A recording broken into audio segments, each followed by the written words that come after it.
दिख रहा तो छोटी इनकम चाहिए। छोटी इनकम से घर चलते हैं और बड़ी इनकम से सपने पूरे होते हैं। और ट्रेडिशनल काम में छोटी इनकम आसानी से आ जाती है, बड़ी इनकम की कोई चांस नहीं है। अब आरसिम की बात करें। आरसिम बिजनेस से घर नहीं चलते, क्यों? क्योंकि छोटी इनकम से घर चलते हैं और आरसिम में छोटी इनकम मुश्किल से आती है। हेलो, छोटी इनकम लेने के लिए बहुत जोर लगता है। यस, आरसिम से सपने पूरे होंगे और आपकी जिंदगी के मजे करोगे, क्योंकि बड़ी इनकम आरसिम में आसानी से आती है। एकदम रिवर्स है। नए लोगों को शायद ये बात ना समझ में आए, लेकिन ये ठीक उसी तरीके से है। जैसे मेरे को एक बात बताइए, खेती से जुड़े हुए हैं क्या कुछ लोग यहाँ? काफी लोग हैं। जो खेती वाले हैं वो समझ जाएंगे, बाकियों को मैं समझा दूंगा। अगर आप खीरा, ककड़ी, टमाटर लगाते हो तो तुरंत इनकम आती है, हैं? मतलब लगा के शायद उसी महीने इनकम आ जाएगी। कितने महीने की फसल होती है? 1-2 महीने की। लेकिन अगर धान और वो लगाओगे तो कितने महीने की आप करना पड़ता है? 6 महीने। लेकिन अगर मान लेते हैं आपको उस पे आम का बाग लगाना हो तो कितना इंतजार करना पड़ेगा? 5 साल। पर मेहनत कहाँ ज्यादा है? आसानी से और जल्दी इनकम आएगी टमाटर में, खीरे में। तुरंत जाओगे सब्जी मंडी में बेचोगे और आ जाओगे। हेलो, लेकिन गेहूं धान में आपको ज्यादा जोर लगाना पड़ेगा। हेलो, 6 महीने तक इंतजार करना पड़ेगा, फिर इकट्ठा निकालना पड़ेगा, फिर मंडी में लेके जाना पड़ेगा। लेकिन उससे बड़ी इनकम आएगी, उससे ज्यादा आसान है। कुछ भी करना नहीं पड़ेगा, ज्यादा मेहनत नहीं करनी पड़ेगी। एक बार आम का बाग लगाओ, या मैं एग्जांपल देता हूँ, वैसे आम का मैं आप समझ सकते हो इसलिए मैं बता रहा हूँ। मैं आसाम में जाता हूँ, मेरे एक मित्र हैं, हमारे मेरी टीम के डिस्ट्रीब्यूटर हैं, उनका चाय का बागान है। और उन्होंने मुझे बताया कि चाय की खेती अगर कोई व्यक्ति करता है ना तो 5 साल तक वो कुछ भी नहीं देते और किसी को भी कंगाल बना सकते। यानी कि अगर कोई अमीर आदमी है वो चाय की खेती करेगा तो 5 साल तक वो इतनी मेहनत करवाएगी, इतना खर्चा करवाएगी और 1 रुपए की भी इनकम नहीं देगी। लेकिन 5 साल पूरे होने के बाद फिर वो धीरे धीरे बढ़नी शुरू होती है। उसके बाद कोई खर्चा नहीं है, फिर सिर्फ इनकम है। 100 साल तक इनकम देती है। ऐसे ही आम का बाग अगर आप लगाओगे, पहले आम का पेड़ लगाओगे, उस आम के पेड़ को लगाओगे तो लगाते ही फल नहीं देगा। पहले उसकी रखवाली करनी पड़ेगी, उसकी खुदाई करनी पड़ेगी, उसका पानी, उसका खाद का इंतजाम करना पड़ेगा, खरपतवार से बचाना पड़ेगा, पशुओं से बचाना पड़ेगा, उसकी बाढ़ करनी पड़ेगी, उसकी सुरक्षा करनी पड़ेगी। लेकिन एक बार अगर वो बड़ा हो गया उसके बाद चाहे आप उसमें झांक के देखो चाहे ना देखो, चाहे उसके नीचे से पशु घूमते रहे, आप चाहे पानी दो ना दो, सीजन के टाइम पे वो फल देगा। समझ गए? ये आरसीएम ऐसी ही चीज है, क्योंकि यहाँ स्टार्टिंग में इसको बेस बनाने में टाइम लगता है। ये ठीक उसी तरह की कहानी है कि एक नीम का पौधा आपने लगाया और उसकी दातुन अगर काट के आप बचपन में ही कर लोगे तो बड़ा नहीं होगा। लेकिन अगर वो बड़ा हो गया तो सारा गांव चाहे वहां से दातुन तोड़ ले फिर भी पेट की कोई प्रभाव नहीं पड़ेगी। इसलिए स्टार्टिंग में वो घर चलाने वाला काम क्या है? दातुन। तो घर नहीं चलता, सपने पूरे होते। इसलिए मेरे अपलाइन ने मुझे कहा कि नहीं, शांत गदाधारी भीम शांत, अभी छोड़ मत। तो सब कुछ छोड़ने के लिए क्या था? 7,181 का चेक देख के दिमाग खराब हो गया। उन्होंने कहा रुको, मत छोड़ो अभी, क्योंकि उससे आपका घर चलता है। और बिजनेस दुनिया का कोई भी होता है वो कभी ऊपर जाता है कभी नीचे भी जाता है। हेलो, और आरसीएम आपका नीचे भी जा सकता है। लेकिन कल को आरसीएम नीचे चला गया किसी कारणवश तो आपका घर चलना मुश्किल हो जाएगा। और जिस दिन घर चलना मुश्किल हो गया आप आरसीएम को गाली देने लग जाओगे, आरसीएम की वजह से मैंने अपना काम छोड़ दिया।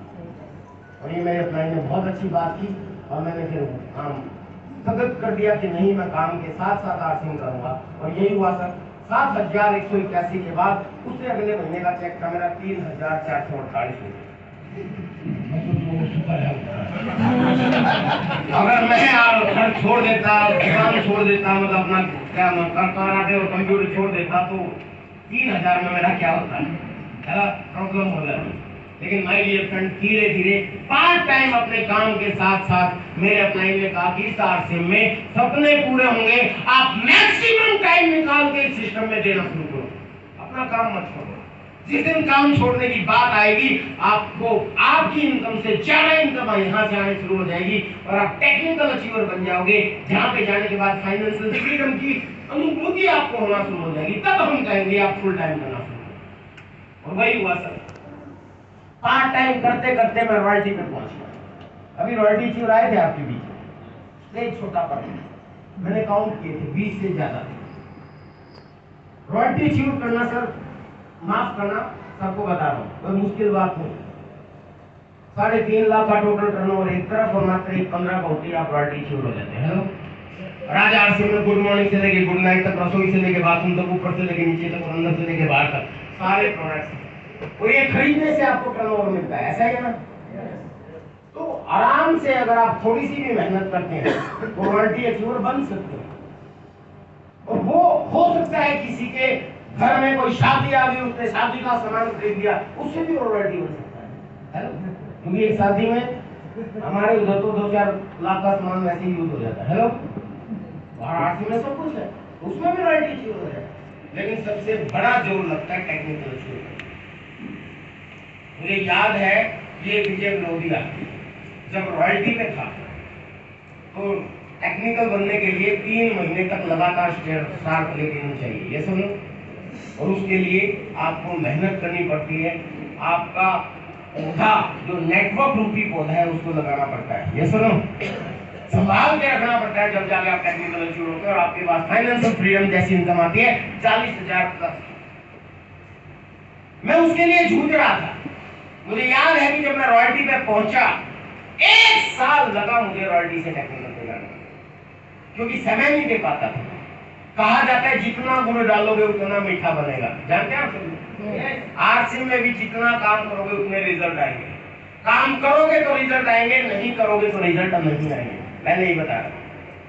मैं विजय विरोधिया सुबह 5 बजे कराटे सिखाता था, रात के 8 बजे तक कंप्यूटर सिखाता था, सिर्फ संडे वाले दिन काम करता था, समय कम दे पाता था आरसीएम में। इसीलिए मैं सबसे बाद में टेक्निकल अचीवर बना। मैं जिस समय रॉयल्टी अचीवर बना, मेरे साथ के बहुत से लोग, मेरे बाद के बहुत से लोग रॉयल्टी अचीवर बन गए और ऐसे भीड़ आने लगी। और जिस समय रॉयल्टी अचीवर को बुलाया जाता था, सच बताता हूँ, मैं पीछे चला जाता था, बहाना करके निकल जाता और रॉयल्टी पे आने में शर्म आती थी। बाद में मेरा क्लाइंट कहते थे, अरे तुम रॉयल्टी पे क्यों नहीं आई? तो मैं कहता था, सर जब मैं रॉयल्टी पे आया था तो जितने लोग मेरे साथ थे ना, वो सारे लोग टेक्निकल अचीवर हो गए, मुझे बड़ी शर्म आती है। तो वह साहब ये नहीं कहते थे कि नहीं सामने करनी, वो कहते थे आने भी चाहिए, शर्म आनी भी चाहिए। ये शर्म आएगी तभी आप काम करोगे, लेकिन भागने से काम नहीं चलेगा। काम करो और टेक्निकल करो।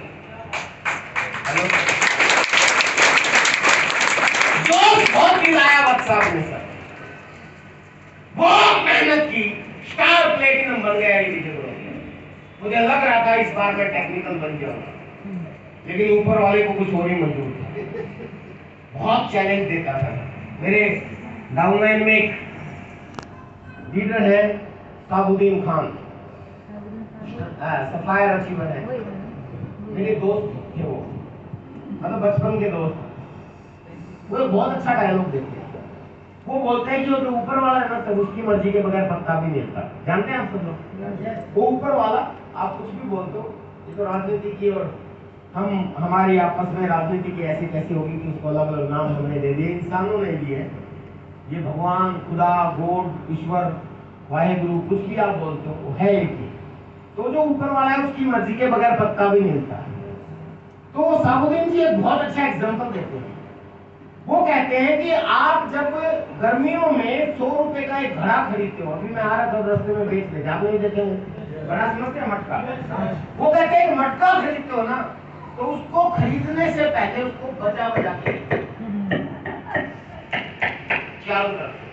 देखो, और 100 रुपए के लिए मटके को बजा बजा के ठोक ठोक के देख रहे हो कि ये 100 के लायक है या नहीं। और और उस ठुकाई में अगर वो बच गया तो उसको साइड में रख देते हैं और दूसरा उठा लेते हैं कि ये लायक नहीं है, और दूसरे उठा के फिर उसको ठोकना शुरू कर देते हैं, ये लायक है या नहीं। तो साबुद्दीन जी बोलते हैं बहुत अच्छी बात कि आसिम में अगर आप आए हो तो आपकी मर्जी नहीं, वो ऊपर वाले की मर्जी है। क्योंकि हमारे महागुरु आदरणीय बीसी छाबड़ा जी एक बहुत अच्छी बात बोलते हैं कि मानव जीवन भाग्य से मिलता है, लेकिन आसिम बिजनेस सौभाग्य से। इंसान बनने का भाग्यशाली हो, ऊपर वाला चाहता तो आपको 2 टांगों की बजाय 4 लगा के मेरे को डर लगे कि आपके पीछे भाग रहा हूं, या एक भी नहीं लगाता, ऐसे ऐसे करके घूम रहे हैं। तो इंसान बने तो भाग्यशाली हो, लेकिन आसिम मिल गया तो सौभाग्यशाली हो। पर आसिम मिल गया इसका मतलब आप रॉयल्टी टेक्निकल बन जाओगे, आपकी जिंदगी बदल जाएगी? नहीं, ऊपर वाला चेक करेगा कि दे तो दिया इसको आसिम, ये लायक है कि नहीं। हेलो, तो साबुद्दीन जी बताते हैं 100 रुपए के मटके को आप ठोक ठोक के देखते हो कि 100 के लायक है कि नहीं है, और आसिम आपके सपने पूरे करना चाहता है, जिससे तुमको बिठा दिया कि 100 रुपए के मटके के लिए आप ठोकते हो, तो ऊपर वाला आपको आसिम दे रहा है जो जिंदगी के साथ भी और जिंदगी के बाद भी आपकी लाइफ चेंज करने वाला है, आपके सपने पूरे करने वाला है, आपकी क्लास बदलने वाला है। तो ऊपर वाला क्या चेक नहीं करेगा ये लायक है कि नहीं? वो भी ठोक ठोक के देखेगा, समय समय पर ठोक ठोक के देखेगा, और उसकी ठुकाई में अगर आप बच गए तो वो भी आपको उठा के साइड में रखेगा।